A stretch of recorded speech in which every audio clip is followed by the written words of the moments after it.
Welcome to the world of debate, where we're going to be talking about how to win arguments against an opponent. What makes debate so different than speech is that direct interaction with another opponent where you are going toe-to-toe, head-to-head against somebody else in a clash of ideas. One of the great things about debate is it forces you to adopt both sides of a resolution. So it's not just a question of what argument do you believe and how do you persuade people or beat people in an argument who disagree with you. Debate forces you to adopt multiple different perspectives, to defend multiple sides of a resolution, and thus force you to question all of your core assumptions, all of your core beliefs. And I think that's one of the incredible things about debate. Not only is it an exhilarating game through that clash with an opponent, but also it requires you to really assess and test every single truth claim that exists in the world. Approach it from a variety of different perspectives so that you can come to a deeper understanding of what truth is. I know from my own experience in debate, I grew immensely in terms of not just being in one particular echo chamber, not just adopting one set of perspectives that then I just, cherry-picked evidence to confirm those ideas, but to really critically think about how do I assess arguments, how do I assess evidence, how do I come to understand the world in the way that I do. So, with that, let us start here with the two most basic skills of debate. This is argumentation and clash. Like I already mentioned, the big difference between speech versus debate is that speech is just you. You are preparing a speech in a speech round. You are making it dynamic. You are practicing the delivery, but you never actually engage with an opponent. Whereas a debate is all about an interactive game where you are trying to show that your arguments are superior to an opponent's arguments. This makes it almost like a three-dimensional, very hyper-intellectual game of chess, which can be very, very exhilarating. So let's hop on in here. Argument. This is the most basic foundational structure of everything else that we will do for this entire unit on debate.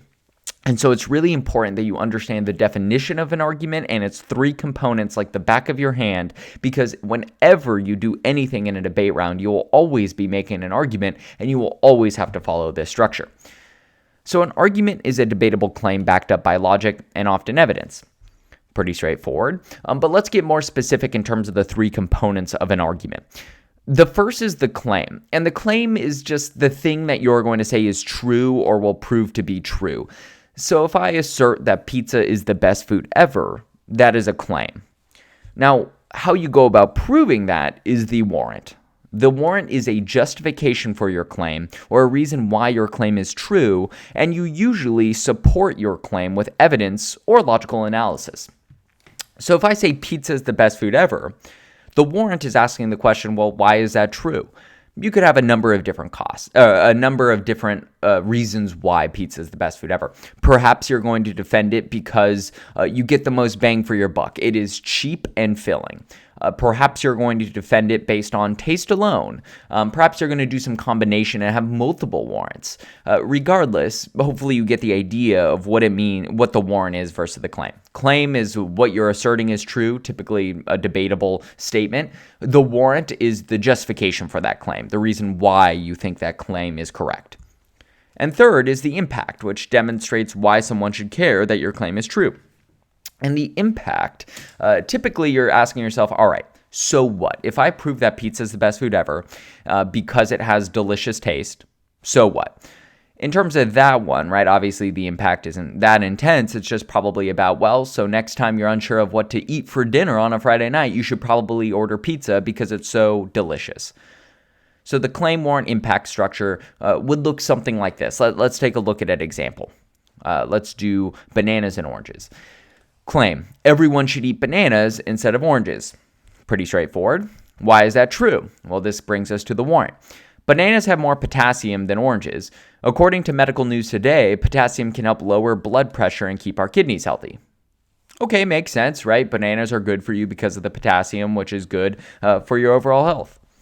And the impact then is we should eat the fruit that is healthiest for us, and bananas have a higher potassium content than oranges, so they are better for us than oranges. Makes sense, very straightforward. I find food to be a very good starting way to think about debate.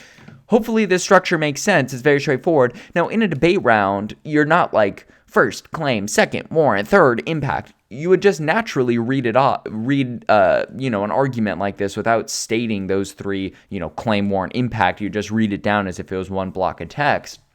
But the important thing as a debater is to be thinking like that. Because if you just make claims without warrants, they're really weak arguments. Or if you just make a warrant without connecting it to an overall claim or an overall impact, then what's the point? So it's really important to be following this structure.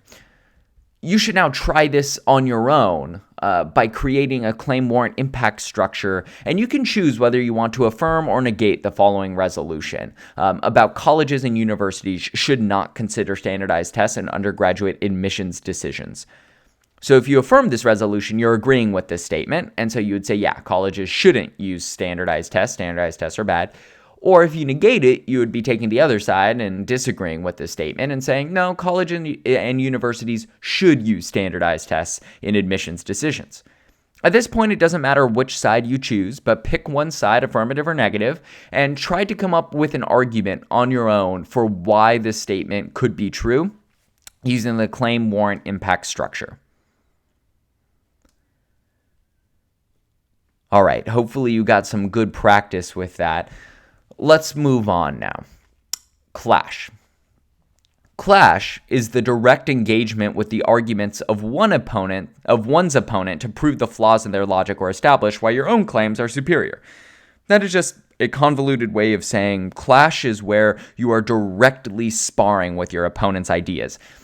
Now imagine if two debaters, right? One debater were to stand up and say oranges are the best food ever because they have a lot of vitamin C. Then the next debater stands up and says, bananas are the best food ever because they have a lot of potassium. And for the rest of the debate, both debaters just continue to make that argument. What that debate would lack is clash, right? Clash is the moment where a debater directly engages with the opponent's argument and says, my opponent says that oranges are the best food ever because of the vitamin C, but this is wrong because. Clash is that direct engagement, the sword fighting that is going on within a game of debate. And without clash, the debate feels like two ships passing in the night. If two ships pass each other in the night, they typically can't see each other. They oftentimes don't even realize that they were there. And that's oftentimes what it can feel like unless there's direct clash. So argumentation is the core foundational skill. Everything you have to be doing is constructing an argument, but you need to make sure that your arguments are actually directly engaging with your opponent. And here's how to do it. Here's the structure you should follow. And again, this structure you need to have internalized. You need to know it like the back of your hand in order to be a successful debater. So the first thing you need to do is signpost. Now imagine, it's kind of a weird term, but imagine you're trying to drive around, and let's imagine it is before we have GPS, all right? You are given a set of directions by a friend of how to get somewhere. I know, this situation already feels so convoluted and distant from our reality, that's probably hard to imagine driving anywhere without GPS. But you're told to get somewhere. The only way you're going to be able to get there is if you can look at the signs on the roads, all right? The signposts. Look up at the freeway and say, oh, okay, that's the exit I'm supposed to take in 2 miles. That is what a signpost does in debate as well. Because you can imagine if there's a bunch of arguments in a debate round and the debaters aren't clearly stating to the audience what they are responding to or what they're talking about in a debate, it can get really disorganized and really confusing really fast. So signpost in a debate round is the metaphorical equivalent of putting up road signs throughout your speech to let everybody in the audience know, this is what I'm talking about and this is where I am geographically in terms of the debate and the arguments. So the first thing you need to do is number the argument. And the second thing you need to do is to briefly summarize the argument that you're responding to. So let's say your opponent said pizza is the best food ever for 3 reasons. First, it's cheap cost. Second, it's delicious taste. And third, it's tremendous variety. If you were going to respond to each of those arguments, you would want to number them. So you would say, my opponent's first argument is that pizza is the best food ever because of its cheap cost. Hopefully you saw how I did this B subpoint here, briefly summarizing the argument that I'm responding to. A key point about this B subpoint, make sure you do not start summarizing the argument for too long. I see novice debaters do this sometimes, where they'll say something, instead of just saying, where my opponent states that pizza is the best food ever because of its cheap cost, they'll keep going and they'll have like 2 or 3 more sentences where they really explain why pizza has a cheap cost and why that's good. All you're doing there, if you spend too much time summarizing the argument, is establishing your opponent's argument for them. So if you were like, my opponent's first argument is that pizza is the best food ever because of its cheap cost. The reason pizza is so cheap is because they can generate these massive pies that are only about $12, which can satisfy whole families, which means that you get a ton of bang for your buck. And in terms of the price per pound of food that you're getting, it's probably one of the best ones on the market. If you were to summarize the argument to that extreme, all you've done is probably persuaded the audience and the judge that your opponent is correct. So make sure not to spend too long summarizing. And you can see here, this is the structure of a signpost, right? My opponent's number the argument, first argument, second argument is, insert the brief summary of the argument. So you could say my opponent's third argument is that pizza is best food ever because of its tremendous variety, etc., etc. So hopefully you get the idea there in terms of the signpost. Next is the refutation. This is your reasoning for why your opponent's claims are wrong. And so this is kind of just making like a counter argument, right? You typically have a claim, right? This is incorrect. Pizza is not the best food ever. And then you need a robust warrant. And typically your warrant will be an evidence that disproves your opponent's claims or an analysis of why their logic is faulty. So you could say, my opponent's first argument is that pizza is the best food ever because it's cheap. This is wrong because there are plenty of cheaper options rather than pizza. In fact, our evidence from the New York Times in 2019 states that pizza actually is pretty expensive compared to tons of other options. Finally is the impact. Why does that refutation matter? This could be as simple as, thus, if we were to affirm that pizza is the best food ever because of its cost, you would ultimately be wasting a lot of money that you don't need to spend. And boom, we got an impact. You've explained why it matters. So hopefully you see after the signpost, you're just kind of doing a counter argument. You're doing a claim, warrant, impact structure. The important thing, though, is that claim, warrant, impact that you're offering in a refutation or clash is directly engaging with your opponent's arguments. All right, that's the difference. You can't just be building up a different castle on a different island that can't even see your opponent's island. No, this is storming your opponent's ship, storming the beaches of your opponent's island, and throwing down and saying, no, my opponent's argument is wrong because. So let's give an example. All right. First, my opponent claims that everyone should eat bananas instead of oranges. There are 2 reasons why they are wrong. All right, so we're about to get 2 refutations. Hopefully you can see that sentence I just read was the signpost. All right, they very clearly stated that it's the first argument and the overall claim that everyone should eat bananas instead of oranges. First, let's look at the refutations now. First, bananas are actively bad for people's health because they have so much sugar and starch in them. This means that urging people to eat bananas every day would be actively dangerous to their health. While they think they would be eating a healthy snack, they would actually be eating a sugar-filled one that could raise their blood sugar levels. So look at this here. You can see here the claim is bananas are actively bad for people's health. The warrant is that they have a ton of sugar and starch in them. And the impact is that thus, if we urged people to eat bananas, they would all of a sudden be hurting their health, right? They would be tricking themselves into thinking they're eating healthy snacks when they're actually eating sugar-filled ones that could raise their blood sugar levels. Boom. Second, oranges are much healthier. They are full of vitamin C, have very few calories, especially compared to bananas. In fact, there are so many health benefits of oranges that a 428-page report called The Health Benefits of Citrus Fruits from the Commonwealth Scientific and Industrial Research Group found that oranges reduce the risk of heart disease, cancer, and strokes. That means that people should prefer eating oranges rather than bananas due to the health benefits. Boom. Hopefully you see, again, another refutation. This claim focusing on oranges are much healthier than bananas, The warrant is about the vitamin C, and the impact is that thus people should be eating oranges rather than bananas to get those awesome health benefits and reduce the risk of heart disease, cancer, and strokes. So hopefully you get the sense of how a refutation works. Again, if you just have one kind of core refutation, you can see here there were two refutations to the core idea that everyone should eat bananas instead of oranges. If you only have one, that's fine. I just wanted to show you different examples to get a feeling, a flavor for what a refutation and what clash looks like.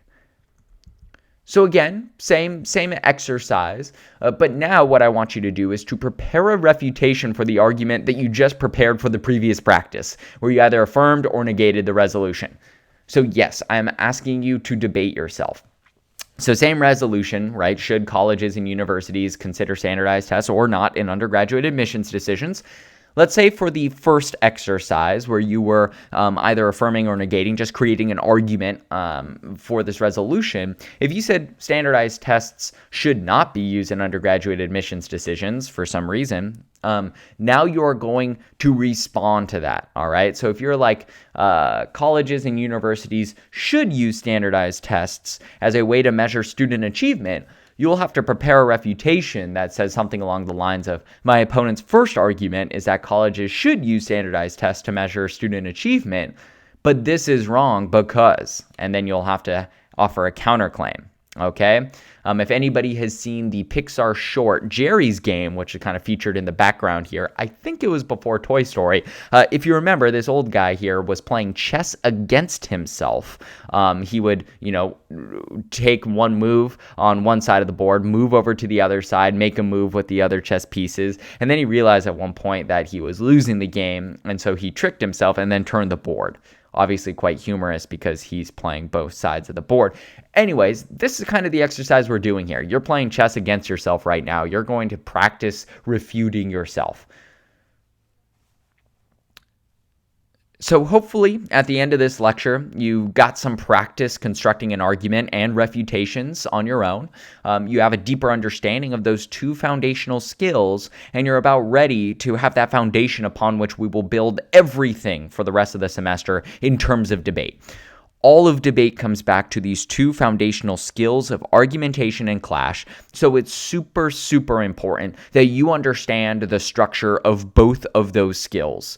Everything comes back to them. So hopefully you have greater clarity now. If you have questions, as always, feel free to reach out. Otherwise, I will see you soon.